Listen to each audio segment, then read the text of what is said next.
To bende kambi mano mar Telposta oyango ni gichano mano mar uso mwandugi kanyo mabende oting'o Telcom Tower kaka yono mano mar neno ni gibi gichulo jotijegi mago mabende ne odhi e rutaya kaachiel kod chwalo chenrogi mago mopogore opogore.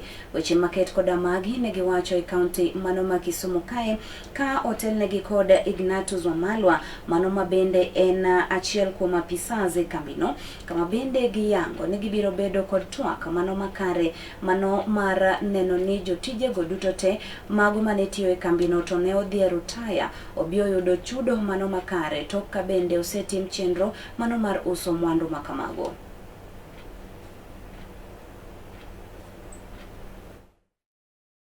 And we're going to have a series of meetings across the country, and our key objective is to brief our members on the performance of Telposta Pension Scheme and Fund, and we have unveiled a new theme and a new logo. We do exist to assure our members that they are going to receive their monthly pension when it's due.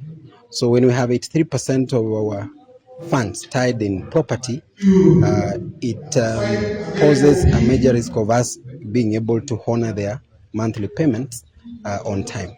So one of the things we have emphasized to our members, we have taken time to explain to them why do we have to sell property. It is for us to unlock the funds that have been tied up in our property. We've started taking these properties to the market. We are going to look into that and give them a better return. We have properties across the country, and we will be putting this to the public, and so they'll be aware of which properties have been availed to be disposed of at any point in time. But we are also in discussions with the government to take up Telposta Towers, which is the biggest asset in our property portfolio. And we are in advanced stages of negotiations, and we will be notifying members once this is concluded.